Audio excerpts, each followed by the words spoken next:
자, 오늘 읽은 말씀을 중심으로 해서 예수의 환난과 나라와 참음에 동참하는 자라는 제목으로 함께 말씀을 나누려고 합니다. 지난주에까지 3주에 걸쳐서 우리가 요한계시록의 프롤로그라고 생각되는 1장 1절부터 8절까지의 말씀을 3주에 걸쳐서 살펴보았는데요. 이 프롤로그 부분은 계시록 전체를 해석하는 데 있어서 굉장히 중요한 말씀이니까 여러분들이 잊어버리지 마시고 혹 잊어버릴 것 같으면 홈페이지에 올라와 있는 말씀들을 다시 한 번씩 이렇게 들으시면서 계시록이 맞춰질 때까지 해석의 틀로 삼으시고 말씀을 들으실 수 있었으면 좋겠습니다. 자, 오늘은 이제 9절부터 우리가 11절까지의 말씀을 살피는데 원래 9절부터 20절까지를 한 번에 봐야 되는데 살필 부분이 많아서 두 부분으로 나눴습니다.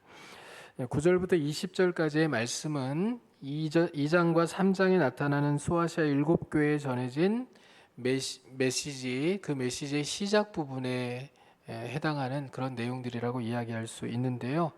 오늘 우리가 읽은 9절부터 11절까지의 말씀은 요한이 이제 자기소개를 하는 내용, 그리고 자기가 왜 이 편지를 쓰게 됐는지에 대하여서 이야기하는 부분이고요. 다음 주에 우리가 살펴볼 12절부터 20절까지의 말씀은 예수 그리스도, 이 편지를 쓰게 하시는 예수 그리스도가 어떤 분이신지를 묘사하고 있는 내용들을 좀 자세하게 다루고 있는 그런 부분입니다. 그래서 다음 주에는 그 부분을 살피고요. 오늘은 요한의 자기소개와 그리고 왜 이 편지를 쓰게 되었는지에 대한 그 부분들, 그러니까 12절부터 20절까지의 서론 부분에 해당하는 부분만 오늘 말씀을 나누려고 합니다. 사실 12절부터 20절까지 내용, 예수님이 어떤 분이신지를 묘사하는 그 내용에 근거해서 오늘 말씀을 살펴야 되기 때문에 사실 12절부터 20절까지의 예수님을 어떻게 묘사하고 있는가, 굉장히 여러 표현들로 묘사하고 있지만 한마디로 얘기하면 능력의 오른손으로 교회를 붙들고 계신 예수 그리스도에 대한 묘사가 12절부터 20절까지에 기록되어 있다, 이렇게 이해하시면 될 것 같습니다. 이걸 더 줄이면요, 한번 따라해 보시죠. 교회를 붙들고 계신 분은 부활하신 예수 그리스도이시다. 예, 이 강조예요. 자, 교회를 붙들고 계신 분은 누구라고요? 부활하신 예수 그리스도가 교회를 붙들고 계시다. 자, 교회를 주님께서 붙들고 계시기 때문에 세상의 황제가 수없이 많은 박해와 핍박을 가하며 오랜 기간에 걸쳐서 교회를 흔들어도 교회가 흔들림이 있다고요, 없다고요? 없다고요. 주님께서 붙들고 계시기 때문에 교회가 견딜 수 있다라는 메시지를 예수님에 대한 묘사를 하면서 12절부터 20절까지의 말씀을 통해서 이야기를 하고 있다는 거예요. 자, 그럼 다시 한번 생각해 보세요. 교회는 누가 붙들고 계세요? 부활하신 예수 그리스도. 교회의 머리는 누구시죠? 예수님이시죠? 자, 교회의 머리 되신 예수 그리스도께서 자신의 피값을 주고 사신 교회를 흔들리지 않도록 능력의 오른손으로 붙들고 계신 거예요. 그러니까 주권자가 누구시죠? 교회의 주권자가 누구세요? 예수님이세요. 교회의 머리는 예수 그리스도시고 교회의 주권자도 예수 그리스도세요. 자, 그러면 교회 안에 있는 직분자들 있죠. 이렇게 담임 목사, 또 당회를 구성하는 장로님들, 그리고 교회 장립 집사, 또 권사, 또 우리 집사, 성도들 이렇게 있는데, 그럼 이 사람들은 뭐예요? 교회를 붙잡고 있는 사람들이에요? 붙잡아야 되는 사람들이에요? 붙잡으면 되는 사람들이에요? 아니죠. 자, 이 사람들은 어떤 사람들이에요? 교회 주권자예요? 교회 머리예요? 아니죠.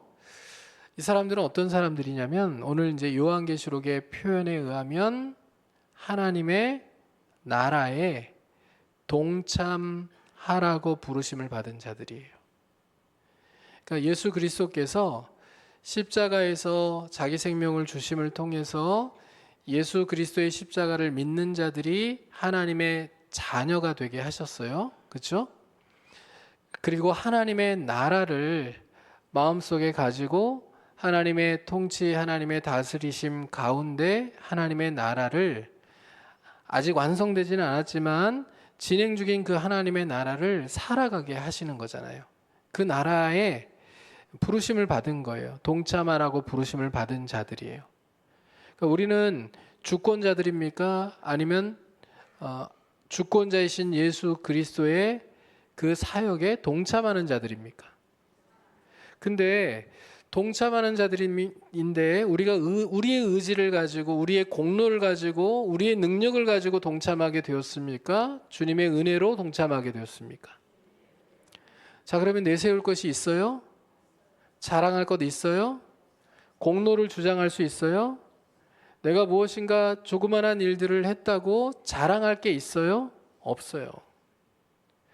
지금 사도 요한은 자기를 소개하는 그 소개부터 그 얘기를 꺼내고 있는 겁니다.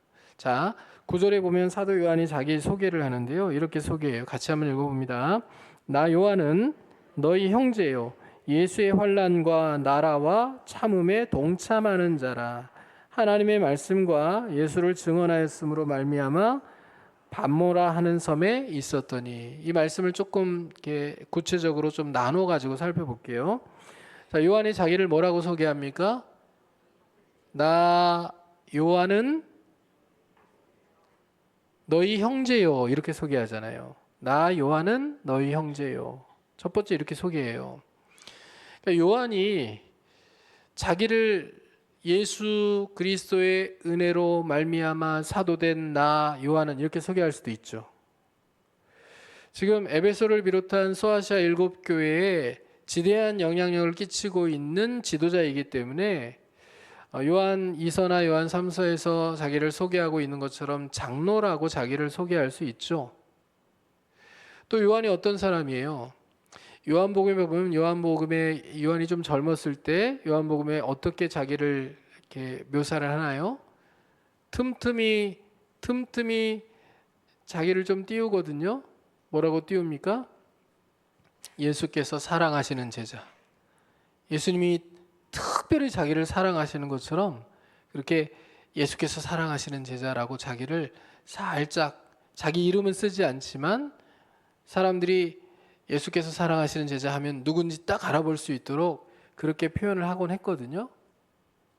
또 어떻게 표현할 수 있을까요? 예수님이 십자가에 달리실 때 어머니 마리아를 누구에게 부탁했어요? 요한에게 부탁했어요. 그때부터 요한이 자기 집에서 어머니를 모시거든요. 이 마리아를 마리아가 죽을 때까지 이 요한이 예수님의 어머니 마리아를 모셔요.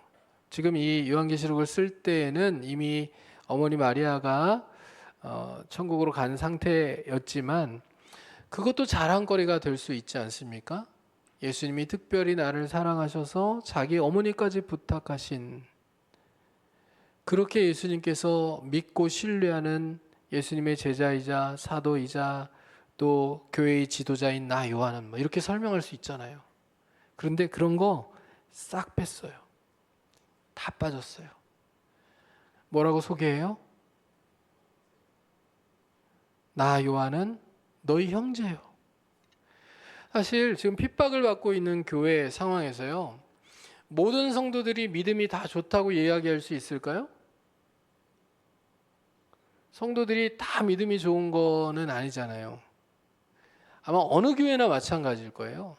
동서고금을 막론하고 어떤 교회가 있으면 그 교회 안에 믿음이 좋은 분들이 계시고 또 믿음이 굉장히 연약한 분들이 계시죠. 공존하잖아요. 근데 사도 요한은 믿음이 좋은 자들과 자기를 공감시키고 믿음이 연약한 자들은 배제하는 그런 게 아니라 그저 교회 안에 있는 모든 성도들과 자기를 동일시해요. 내가 너희들의 형제다. 너희와 같은 입장이다. 무엇에 같은 입장이에요? 그 다음 나오는 구절이요. 예수의 환난과 나라와 참음에 동참하는 자. 동일하다는 거예요. 너희들과 동일해요. 예수의 환난과 나라와 참음에 동참하는 것, 그것 너희들과 똑같다라고 얘기하는 거예요. 그 당시 교회가요, 굉장히 큰 어려움에 처해 있었어요. 황제 숭배를 거절하는 그런 상황 가운데 로마의 이 길드에 가입하지 않으면 먹고 살아가는 문제가 해결이 안 되고, 신앙을 지키려고 하면 목숨을 걸어야 되고, 또 신앙을 버리기만 하면 평안을 얻을 수 있고 유익을 얻을 수 있고 살아가는데 아무 문제가 없는 이 유혹 앞에 직면했다고요. 그러니까 크게 큰 핍박이 있기도 했지만 또 박해도 있었다, 이 유혹도 있었다고요. 그런 상황 가운데서 지금 교회가 굉장히 힘든 시기를 지나가는 동안에 많은 성도들이 고민하고 힘들어하지 않았겠어요? 그래서 사도 요한이 자기를 그 성도들과 동일시하는 거예요. 나도 똑같이 너희들과 같이 고통을 겪고 있고 어려움 가운데 있고 예수 그리스도란 환난 가운데 있고 그 환난을 견디기 위해서 믿음의 인내를 하고 있고 하나님의 나라에 동참하는 자로 부름을 받아서 내가 이 하나님의 나라를 상실하지 않고 살아가기 위해서 몸부림을 치고 있는 자다라는 소개로 자기를 지금 요한계시록을 받는 7교회 성도들에게 소개하고 있는 겁니다. 여러분, 우리가 예수 그리스도의 은혜로 말미암아 구원받아 하나님 나라 백성으로 이 땅을 살아가고 있기 때문에 삶을 살아가면서 우리가 내세울 게 없어요. 자랑할 게 없어요. 오직 예수 그리스도 십자가 은혜 외에는 자랑할 게 없습니다. 우리의 공로나 우리의 능력이나 이런 것들을 가지고 구원받은 게 아니기 때문에 우리가 예수 그리스도의 십자가를 생각하면 잃어버리지 않아야 되는 그런 마음이 감사함이에요. 이 감사함 때문에 생겨나는 마땅한 반응이 겸손함입니다. 사도 요한이 지금 그렇게 자기를 소개하고 있는 거예요. 아, 내가 하나님 나라에 동참하게 된 것 그리스도의 은혜 때문이지. 감사해. 그리스도의 은혜로 말미암아 하나님 나라에 동참하게 되었는데 내가 뭘 자랑할 수 있을까? 예수 그리스도 십자가 외에는 자랑할 게 없지. 겸손해요. 그래서 예수의 환난과 나라와 그리고 참음에 동참하는 자라고 성도들과 자기를 동일시하면서 자기를 소개합니다. 동참하는 자라는 것은 파트너, 동역자라는 의미예요. 성도들과 자신을 다른 레벨에 있는 믿음의 레벨이 다른 사람으로 구분하지 않고요. 그들과 파트너십을 가지고 함께 지금 환난의 과정들을 견디고 유혹의 과정들을 이기면서 믿음으로 인내하는 그 과정을 지나가고 있는 파트너, 동역자로 성도들에게 자신을 소개하고 있다는 거예요. 여러분, 우리가 이 땅을 살아가는 동안에요, 사도 요한이 이 노년에 요한계시록을 쓰면서 예수 그리스도의 십자가를 생각하며 감사하고 거기에 대한 마땅한 반응으로 겸손하게 자기를 주님 앞에서 이야기하고 있고 또 사랑하는 성도들에게 자기를 소개하고 있는 이 마음들이 우리가 평생 신앙생활 하는 동안에 우리에게도 갖춰져 있는 그런 마음일 수 있기를, 또 우리에게서도 나올 수 있는 그런 반응일 수 있기를 주님의 이름으로 축원합니다. 여러분, 교회가 힘들어지고 어려워지는 것은요, 조그만한 일을 하고도 자기를 알아주기를 바라는 사람, 자기를 드러내기를 바라는 사람, 이런 사람들이 교회에 많아지면 많아질수록 힘든 거예요. 근데 아무리 큰 일을 해도 자기를 드러내지 않고 오직 나의 나된 것은 주의 은혜, 내가 그 일을 할 수 있었던 것, 하나님의 나라에 이렇게 동참할 수 있었던 것, 그리고 어려움을 견딜 수 있었던 것, 그렇게 또 많은 열매를 맺을 수 있었던 것, 오직 은혜일 뿐이지 내가 잘나서 그런 게 아니라고 생각하고 자꾸 감추려고 하고 자꾸 드러내지 않고 겸손하게 하나님 앞에 서려고 하는 사람들이 많으면 많을수록 그 교회는 행복하고 건강하고 좋은 교회가 될 수 있는 겁니다. 우리 교회가 그런 교회가 될 수 있기를 주님의 이름으로 축원합니다. 큰 일을 하고도 그거 오직 주의 은혜로 한 거죠. 그거 그냥 잊어버려 주세요. 생각지도 말아주세요. 그거 제가 한 거 아니에요. 이렇게 얘기할 수 있는 성도들로 가득 찬 교회가 될 수 있기를 주님의 이름으로 축복합니다. 그러니까 저뿐만 아니라 우리 온 교인들이 다 마찬가지예요. 우리는 교회를 붙드는 자가 아니라는 것을 기억할 필요가 있어요. 교회의 주권자들이 아니에요. 우리는 종들이에요.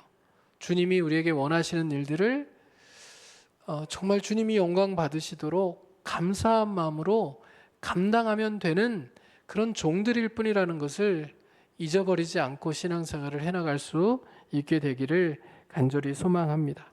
자, 그럼 이제 구체적으로 살펴볼게. 요한이 말한 예수의 환난과 나라와 참음에 동참하는 자라는 게 어떤 의미인지를 좀 생각해 보는 거죠. 원문에는, 헬라어 원문에는 안으로, 뭐뭐 안으로라는 뜻을 가진 n이라고 하는 단어가 여기에 쓰여요. 그러니까 정확하게 원문대로 번역하면 예수의 환난과 나라와 그 다음 뭐죠? 참음 안으로 들어가 너희들과 동역하는 자, 이렇게 해석할 수 있는 거예요. 자, 어디로 들어가요? 환난과 나라와 참음 안으로 들어가는 거예요. 그리고 이 앞에 나오는 환난과 나라와 참음이라는 이 세 단어가 세트예요. 정관사가 하나밖에 안 쓰였어요. 그래서 하나의 정관사 아래 나머지 세 개의 단어가 묶여 있는 세트예요. 그래서 환난과 나라와 참음은 세트다. 그 핵심이 뭐예요? 세 단어 중에 가운데 중심을 차지하고 있는 단어가 뭐죠? 나라예요. 이게 나라가 핵심이에요. 우리가 하나님 나라를 지금 살아가고 있는 중이에요. 믿으시죠? 예수님께서 부활하심으로 하나님 나라를 가져오셨어요. 죽음의 권세를 깨뜨리시고 부활하심으로 하나님 나라를 가져오셨어요. 이걸 이제 좀 넓게 열어두면 예수님이 이 땅에 성육신 하실 때 하나님 나라를 가지고 오셨다 이렇게 얘기하는데, 좀 더 구체적으로 신학적으로 이야기하면 예수님이 죽음의 권세를 깨뜨리시고 부활하심으로 하나님 나라를 여신 거예요. 자, 그렇게 예수님이 여신 하나님의 나라를 우리가 믿음으로 누리는 겁니다. 우리 마음속에 하나님의 나라가 이루어졌고, 우리는 지금 하나님 나라를 확장해가는 사명을 가지고 살아가고 있고, 최종적으로 하나님의 나라는 언제 완전하게 임하게 될 거예요? 예수 그리스도가 이 땅에 재림하실 때 하나님의 나라가 완전히 임하게 될 거예요. 그러면 그것을 이제 신학적인 용어로 여러분 많이 들어보셨던 이미와 아직 사이라고 얘기하는 거거든요. 하나님 나라가 이미 이루어졌지만 그러나 아직 완성되지 않은 이 중간 과정을 지금 우리가 살아가고 있는 중이에요. 그러니까 이 하나님의 나라가 핵심이고, 이 하나님의 나라를 둘러싼 게 뭐예요? 지금 환난과 참음이에요. 여러분, 우리가 이 중간 과정을 살아가는 동안에 믿음으로 이 하나님 나라를 살아가는 게 쉬워요, 어려워요? 이렇게 얘기하면 좀 여러분들이 이해하기 쉬우실 거예요. 여러분, 신앙생활하는 게 쉬우세요, 어려우세요? 교회에 나오는 건 그래도 쉬울 수 있는데요, 들은 말씀을 가지고 세상 속에서 믿음으로 살아가는 거는 쉬운 일이 아니에요, 결코. 점점 어려워지고 있어요, 믿음을 가지고 사는 게. 그러니까 가끔씩 하나님께서 그냥 전폭적인 지원을 해주시면 너무 좋겠는데, 근데 그러지 않으실 때가 너무 많아요. 전폭적인 지원이라고 하는 것은 어떤 걸까요? 제가 말하는 게 지금 경제적으로 되게 어려운 시기를 지나가는데 딱 예수 믿는 사람들은 하나도 안 어렵다. 오히려 막 소득이 2배, 3배, 10배, 100배로 막 늘어난다. 막 코로나가 온 세계를 집어삼킬 듯한 그런 상황 가운데서도 예수만 믿으면 코로나 절대 안 걸린다. 전폭적인 지원 아닙니까? 막 폭우가 쏟아지는데 예수를 믿는 사람들은 비를 한 방울도 안 맞는다. 우산 없이 걸어 다녀도. 전폭적인 지원 아니에요? 예수만 믿으면 암에는 절대 안 걸린다. 예수만 믿으면 암에 걸렸더라도 믿는다고 얘기하고 교회에만 딱 출석하면 즉시 낫는다. 그러면 교회가 미어 터지겠죠. 새생명 초청주일 안 해도 돼요. 그냥 올 거예요. 막. 나 교회 가면 안 되냐고. 우리 교회 예배당에 앉을 자리가 없는데 어떻게 하냐고. 번호표 뽑고 기다리면 안 되냐고. 막 이렇게 하고 막 몰려올 거예요. 그런데 하나님이 그렇게 전폭적인 지원을 해주실 때가 별로 없어요. 아니 거의 없어요. 예수 믿어도 우리가 어려움을 겪게 돼 있고요. 예수 믿어도 고난 가운데 놓일 때가 있고, 예수 믿어도 병에 걸릴 때가 있고, 예수 믿어도 예기치 않은 사고 때문에 힘들어할 때가 있다는 거잖아요. 근데 이것만 있는 게 아니에요. 세상 사람들이 겪는 어려움들을 겪을 뿐만 아니라 믿음으로 살아가기 때문에 또 겪는 어려움들이 있어요. 더해진다고요. 예수 믿으니까 외로워지고, 예수 믿으니까 친구들이 떠나가고, 예수 믿으니까 손해를 봐야 되고, 예수 믿으니까 참아야 되고, 예수 믿으니까 마음속의 어려움들을 견뎌야 되는 그런 상황 가운데 우리가 놓이게 될 때가 많잖아요. 이 당시는 더 그랬어요.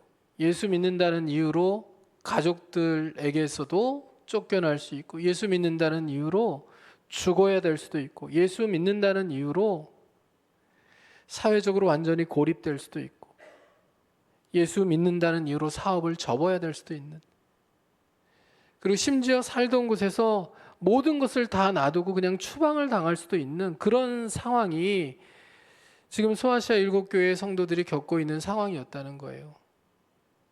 그러니 이 하나님의 나라를, 아직 완성되지 않은 하나님의 나라를 살아가는 과정 가운데 환난이라는 것을 피할 수가 없으니 끝까지 하나님의 나라를 살아가기 위해서는 참음이라는 게 또 반드시 필요한 요소가 되었던 거예요. 믿음을 가지고 견뎌야 되는데 언제까지 견뎌요?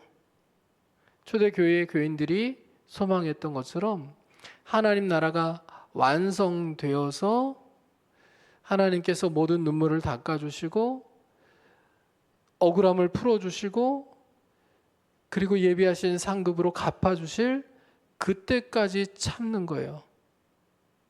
그때까지 못 참고 믿음을 버리면요, 다 소용이 없는 거예요.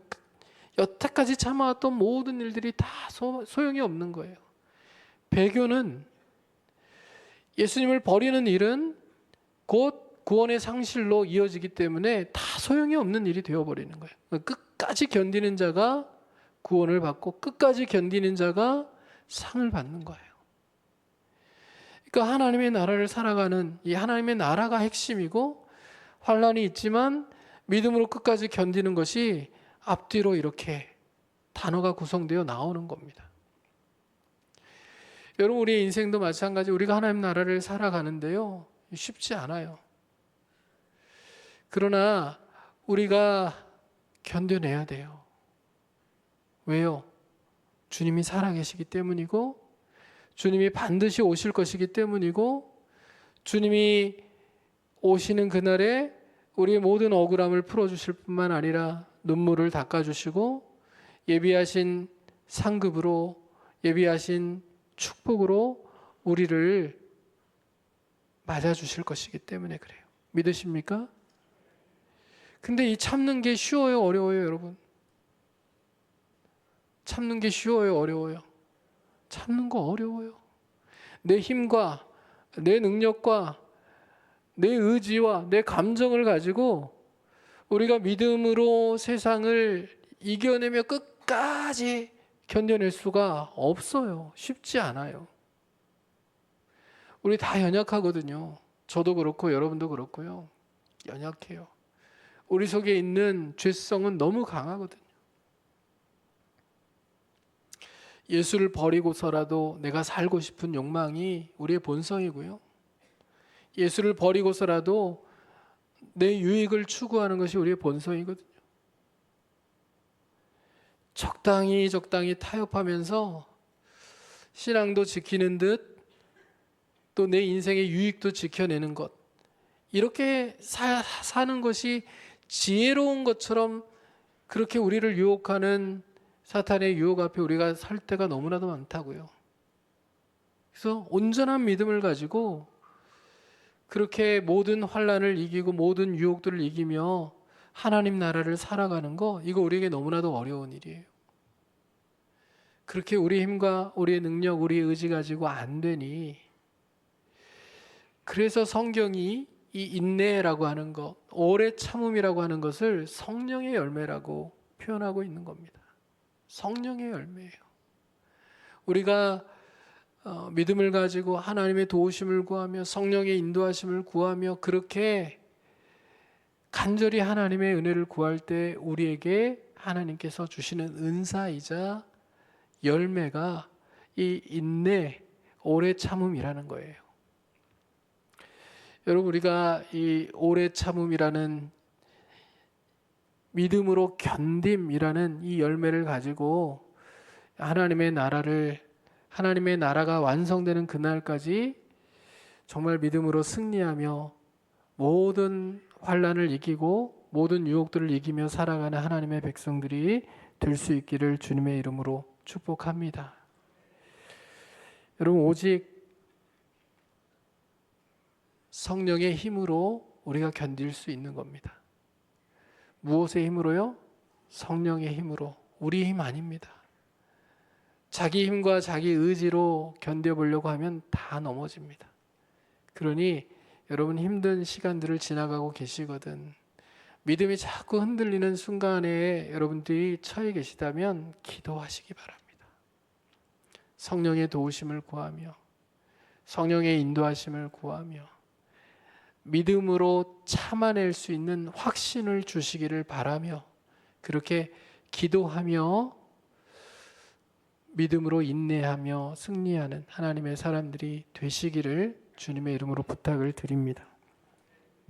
자, 그 다음에 우리가 볼 것은요. 자, 예수 그리스도의 환난과 나라와 참음에 동참하는 자라 이렇게 얘기하고 나서 이 사도 요한이 자신이 지금 예수의 나라와 예수의 환난과 예수의 참음에 지금 동참하는 자가 된 그 이유에 대해서 그 상황에 대해서 그 다음 얘기를 하는데요. 하나님의 말씀과 예수를 증언하였으므로 말미암아 반모라고 하는 섬에 있었더니라고 하는 구절이에요. 자, 반모라고 하는 섬에 지금 요한이 있어요? 아니면 전에 있었어요? 이거 과거형이죠, 그렇죠? 전에 있었던 거예요. 전에 있었습니다. 그러면 지금은요? 지금은 어디에 있을까요? 지금은 에베소에 있어요. 그러니까 요한계시록은 AD 95년경에 쓰여졌는데 반모섬에서 쓴 성경이 아니라 반모섬에 있었던 때에 하나님께서 그에게 주셨던 계시와 환상들을 다 가지고 이렇게 본 것들을 구약 성경과 다 매치하는 작업들을 해본 거예요. 내가 지금 본 것들이 어떻게 구약에서 예언되었고 앞으로 미래에 이어져 갈 건지를 사도 요한이 연구한 겁니다. 그래서 그것을 잘 정리하여 구약부터 시작의 모든 내용들을 집대성해서 마지막 책인 요한계시록을 기록하게 되었다, 이렇게 이해하셔야 돼요. 그래서 이 요한계시록에는 구약에 대한 내용들이 굉장히 풍성하게 나온다. 아니, 우리가 상상도 못한 부분까지도 구약의 내용들을 인용해서 요한이 지금 성경을 기록하고 있다, 이렇게 이해하셔야만 된다는 거예요. 자, 사도 요한은요, 지금 하나님의 말씀을 전했다는 이유로 또 예수 그리스도를 증언했다는 이유로 반모섬에 유배되었었는데요. 자, 역사가들의 이제 증언과 또 기독교 전승에 의하면 사도 요한은 에베소를 중심으로 해서 로마가 모든 길은 로마로 통한다, 이렇게 얘기할 정도로 길을 만드는 일들을 열심히 했잖아요. 그러니까 로마 가도를 만들었는데 로마 가도를 따라서 난 에베소부터 이 7지역, 제가 지도를 한번 보여드릴게요. 편지를 쓰라고 주님이 말씀하셨는데 이게 7지역이거든요. 7교회거든요. 에베소, 서머나, 버가모, 두아디라, 사데, 빌라델비아, 라오디게아, 이렇게 시계 방향으로 이렇게 돌잖아요. 근데 저기가 저 도시들을 쭉 연결하면 저게 길이에요. 로마가 대로를 냈는데 그 대로가 저 도시들을 연결하는 길이었어요. 그럼 편지가 반모섬에서 제일 가까운 에베소로 전해져요. 반모섬에서 에베소까지 63km 떨어져 있는데 편지가 전해지면 에베소로부터 로마에서 길을 잘 내놨기 때문에 서머나, 버가모, 두아디라, 사데, 빌라델비아, 라우디게까지 이 편지가 쭉 전해질 수 있었겠죠, 그렇죠? 똑같은 편지를 7편을 쓴 게 아니라요, 7통을 쓴 게 아니라 한 통의 편지를 돌려서 보는 회람서신이거든요. 그러니까 지금 에베소의 편지가 전해지면 에베소에서 읽고 혹은 에베소에서 베껴 쓴 다음에 그 다음에 또 서머나로 보내고 이렇게 돌아가는데 이게 로마에서는 길을 따라서 이렇게 쭉 움직여 가는 거예요. 근데 에베소가 중심지입니다. 에베소가 중심지이고 사도 요한은 에베소를 중심으로 목회를 했는데 저 지역들이 다 가깝기 때문에요. 에베소의 사람들이 많이 드나들면서 사도 요한에게 영향을 받아서 자기들이 있는 마을들로 돌아가서 거기서 교회를 세워가는 거예요. 그래서 이 7교회가 사도 요한의 영향력 아래에 있습니다. 그러니까 보면은 사도 바울이 선교 여행을 가가지고 다 개척한 교회들인데 희한하게도 현장에 가보면 사도 바울의 흔적들이 별로 없어요. 오히려 사도 요한의 흔적들이 굉장히 많이 남아 있습니다. 사도 바울은 AD 64년에 순교하게 되고 그 무렵에 요한이 에베소로 가서 굉장히 오랜 동안 목회를 하거든요. 30년이 넘는 세월을 에베소에서 목회를 하기 때문에 곳곳에 사도 요한 기념교회가 세워져 있고 사도 요한의 흔적들이 남아 있어요. 그러니까 그 장면들을 우리가 생각하시면 되겠고요. 사도 요한이 AD 60년대 중후반에 로마와 유대 사이에 전쟁이 일어나요. 전쟁이 일어날 때 그 당시 에베소에 디모데가 목회를 하고 있었는데 디모데가 요한에게 요청을 합니다.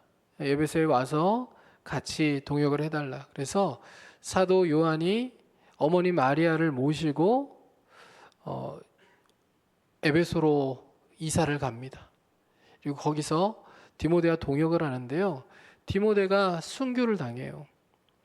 그러니까 이 에베소 지역은 그 세계 7대 불가사의라고 불리는 아데미 신전이 있는 곳이거든요. 아데미 신전이 이곳에 자리 잡고 있었는데 그 아데미 신전에서 이 신전을 중심으로 5월 달이 되면 매년 아데미 축제를 해요. 5월의 아데미 축제라고 불리는 축제를 벌리는데 그 축제 때에 아데미 신을 섬기는 사람들에 의하여서 디모데가 돌에 맞아 죽어요. 그리고 이제 사도 요한이 단독으로 목회를 하게 되는 상황이 된 거예요. 근데 기독교 전승에 의하면 어느 날 사도 요한이 황제 숭배를 강요하는 이 도미티안 치하에 도미티안 황제의 신상을 보고서 절을 하지 않고 지나갑니다. 분향을 하지 않고 못 본 채 하고 지나가 버려요. 그래서 로마 군인들이 이 요한을 붙잡아서 옥에 가둡니다. 그리고 온갖 고문들을 행하면서 이 황제의 신상에 절하게 하는데 요한이 절을 하지 않죠. 그러자 독약을 먹여서 요한을 죽이려고 해요. 사형을 시키려고 하죠. 근데 독약이 든 잔을 마셨음에도 불구하고 요한이 죽었을까요? 안 죽었을까요? 안 죽었어요. 안 죽었으니까 반모섬에 간 거죠. 그렇죠? 자, 그러자 팔팔 끓는 기름 솥에다가 요한을 집어 던집니다. 근데 요한이 죽었을까요? 안 죽었으니까 반모섬에 갔겠죠. 그렇죠? 안 죽었어요. 자, 이건 기독교 전승에 나오는 이야기입니다. 그래서 반모섬에 유배가 되어서 채석장에서 중노동을 하는 그런 상황 가운데 요한이 놓이게 된 거예요. 이게 이제 그러다가 도미티안 황제가 죽고 새로운 황제가 등극을 할 때 풀려나서 다시 에베소에서 돌아와서 트라얀 황제 시대까지 요한이 목회를 했다고 이야기하고 있거든요. 그러니까 요한이 이렇게 최선을 다해서 정말 하나님을 섬기고 그리스도 예수를 전하는 자로 또 예수님의 나라를 살아가는 자로 환난을 피하지 않고 오래 참음으로 믿음을 가지고 신앙생활을 하면서 또 많은 사람들에게 예수 그리스도를 붙들고 살 것을 당부하는 그런 목회들을 해나갔다는 얘기예요. 자, 그때 이제 요한이 계시를 받는 겁니다. 반모섬에서 계시를 받는 장면이 10절에 나오는데요. 10절 말씀 같이 한번 읽어보겠습니다. 주의 날에 내가 성령에 감동되어 내 뒤에서 나는 나팔 소리 같은 큰 음성을 들으니. 자, 주의 날은 어떤 날일까요? 주일입니다. 주일입니다. 자, 반모섬은 큰 섬이 아니에요. 이제 길이가 한 16km 정도 되고 그리고 넓이는 한 8km 정도밖에 안 되는 작은 섬이에요. 그런데 이 작은 섬 안에 아데미 신전도 있었고요. 또 황제의 신전도 있었어요. 자, 그러면 여기에 지금 유배되어 갔는데요. 사도 요한이 여기에서 성도들을 막 다 모아놓고 우리처럼 이렇게 예배를 드렸을까요? 주의 날에? 아니겠죠. 그럼 어떻게 예배 드렸겠어요?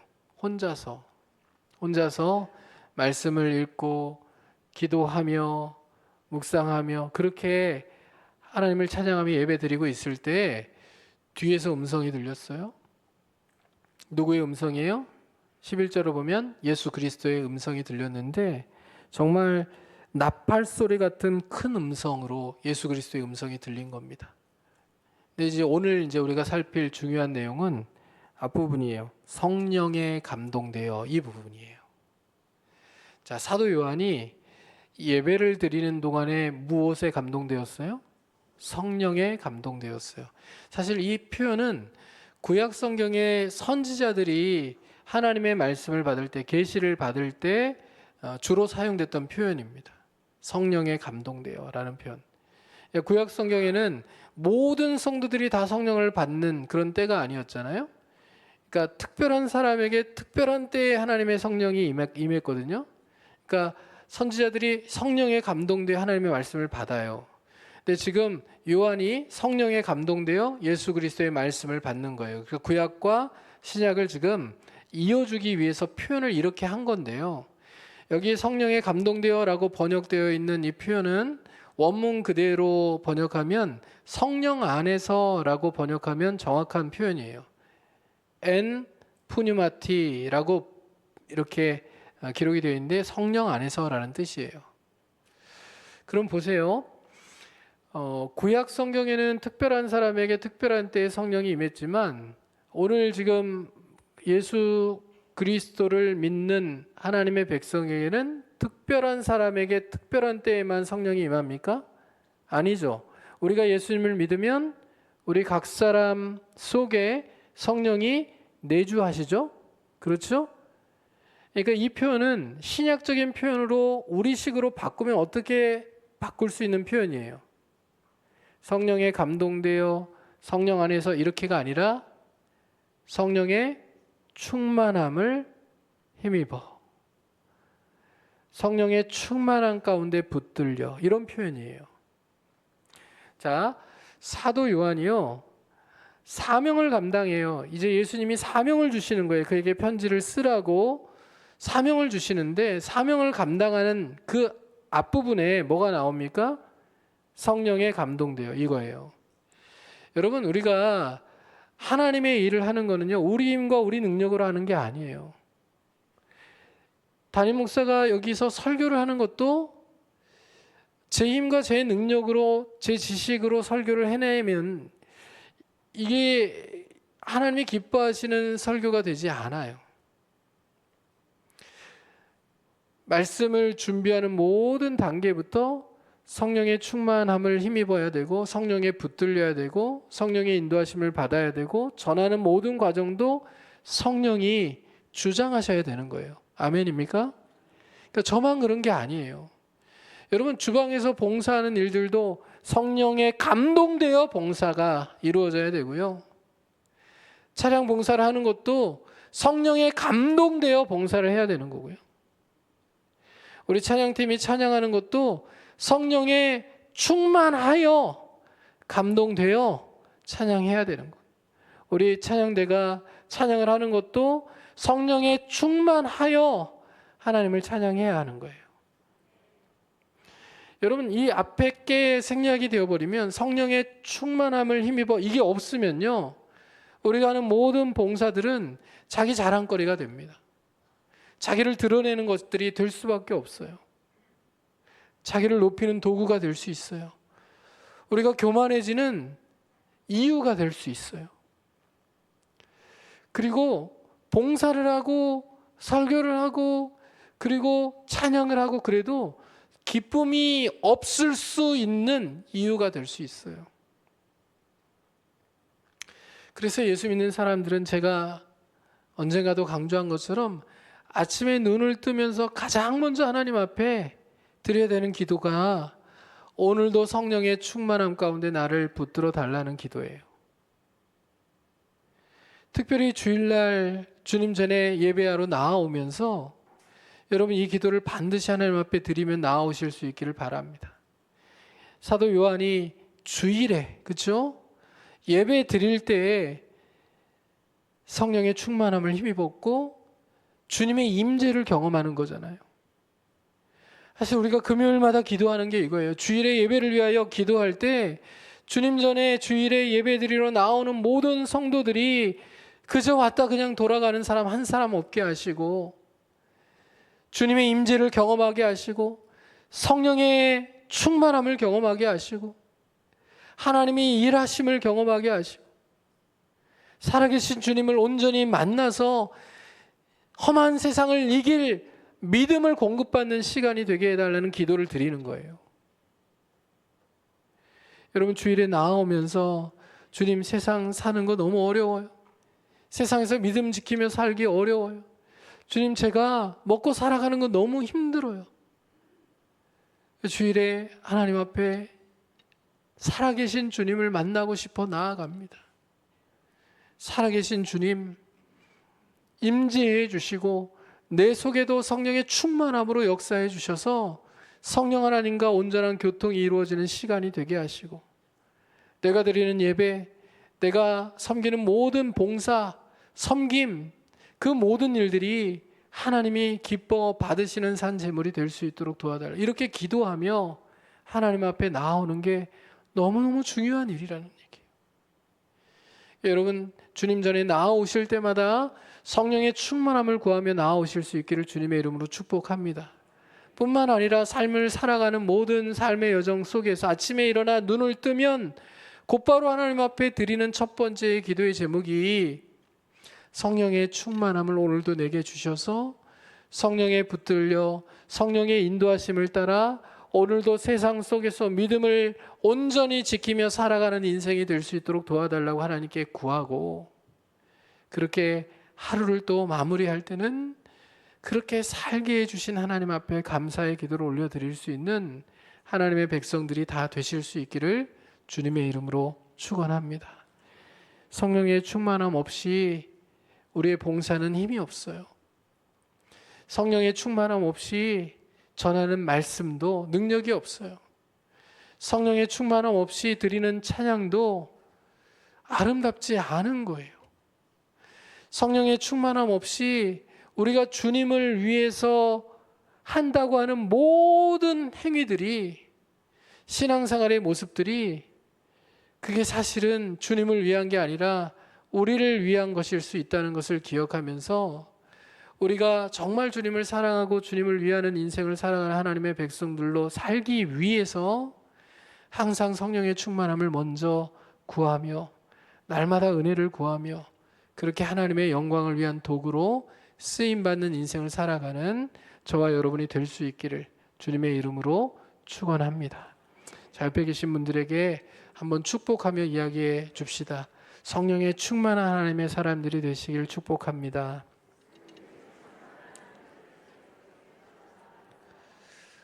아멘입니까? 여러분 온 교인들이요 성령에 충만하다면요 교회가 건강해요. 그리고 정말 좋은 교회가 될 수 있어요. 자 보세요. 교회에 어떤 이슈가 있어요. 내 온 성도들이 성령의 충만함을 구하며 함께 기도해요. 그러면 교회가 한 마음이 될 수 있을까요? 있죠? 맞죠? 왜 그렇죠? 성령이 한 분이기 때문에 그래요. 제 속에 계신 성령님과 여러분들 속에 내주하시는 성령님이 다른 분이 아니에요. 한 분이에요. 그렇게 우리가 주님 안에서 한 이슈를 가지고 함께 간절한 마음을 모아서 성령님이 주장하시고 성령님이 인도해 달라고 기도를 하면 같은 마음을 품게 되지 다른 마음을 품게 될 수가 없어요. 성령이 한 분이시기 때문에. 그래서 온 교우들이 성령의 충만함을 힘입어 성령의 인도하심을 구하면서 그렇게 교회의 비전과 사명을 감당해 가면 교회가 나뉘어지지 않아요. 분열되지 않아요. 교회가 싸우지 않아요. 바울이 얘기한 성령이 하나 되게 하신 것을 힘써 지키라, 이 말은요, 우리가 성령의 충만함을 구하며 기도하라는 거예요. 성령의 인도하심을 위하여 함께 간절히 기도하라는 얘기입니다. 여러분, 우리 교회가 이제 10월 마지막 주에 임직 투표를 앞두고 있습니다. 여러분, 이때가 사탄이 가장 강력하게 교회를 틈타 역사하는 그런 시기인 거 우리가 잊지 않아야 합니다. 그래서 우리가 임직 투표가 맞춰지고 끝날 때까지, 아니 끝난 이후에라도 시험 들은 사람 없도록, 교회가 마음이 나뉘어지지 아니하도록, 정말 교회가 하나님이 기뻐하시는 합당한 사람을 성령의 인도하심과 도우심 가운데 세울 수 있도록 온 교우들이 성령의 충만함을 구하며 함께 성령의 인도하심을 구하며 기도할 수 있어야 되겠습니다. 그렇다면 10월 말에 우리가 진행하는 이 임직 투표 자체가 하나님께 영광이 되는 시간들이 될 거고, 또 하나님이 기뻐하시는 축제가 될 수 있으리라고 믿습니다. 그러나 그렇게 하지 않으면요, 성령의 충만함을 구하지 않고 각자 인간적인 생각과 인간적인 마음들을 품고 그렇게 간다면요, 여러분, 사탄이 가장 틈타기 쉬운 이 시기들을 통하여서 교회가 나뉘어지고 분열되고 어려움을 겪고 누군가는 상처받고 시험에 드는 일들이 생겨날 수 있다는 것을 우리가 기억하면서, 우리가 오늘 하나님의 말씀을 듣고 또 배운 대로 성령의 충만함을 힘입지 않고 이루어지는 일들이 없도록 하겠다라는 그런 결심들을 가지고 우리가 교회 생활들을 해나가고 또 교회의 중요한 일들을 처리해 갈 수 있는 하나님의 백성으로 그렇게 살아갈 수 있게 되기를 주님의 이름으로 축복합니다. 같이 말씀을 기억하면서 우리 찬양하고 기도하는 시간 갖기를 원합니다.